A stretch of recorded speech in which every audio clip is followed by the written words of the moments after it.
সাম্য হত্যার প্রতিবাদে আজকে আমরা নাঙ্গলকোট উপজেলা পৌরসভা এবং সরকারি কলেজ ছাত্রদল বিক্ষোভ মিছিল করেছে। পাশাপাশি আমরা প্রশাসনকে বলে দিতে চাই, আমার ভাই এখনো খবরে আছে, খুনি এখনো বাইরে চলাফেরা করছে। ঢাকা বিশ্ববিদ্যালয়ের সবুজ চত্বর থেকে বেড়ে ওঠা ছাত্ররা তারা যদি অবিচারেই এই দেশের এই বাংলাদেশ থেকে চলে যেতে হয়, তাহলে ভবিষ্যতে ছাত্র রাজনীতি তৈরি হওয়ার, বাংলাদেশে ছাত্র রাজনীতির সৃষ্টি হওয়ার নজির হয়তো বেরিয়ে যাবে। দেশ জুড়ে তোলপাড় ওয়ালটন ফ্রিজ কিনে আপনিও হয়ে যেতে পারেন মিলেনিয়ার।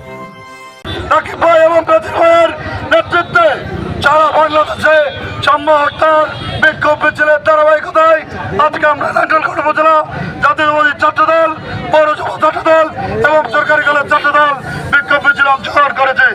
আমরা সরকারকে একটি কথা স্পষ্ট বলে দিতে চাই, আমার ভাইয়ের হত্যার বিচার যে পর্যন্ত হবে, আমরা এই পর্যন্ত নাঙ্গলকোট উপজেলার সকল ছাত্ররা, পৌরসভা কলেজ শাখার ছাত্রদলের নেতৃবৃন্দরা ঘরে ফিরে যাব।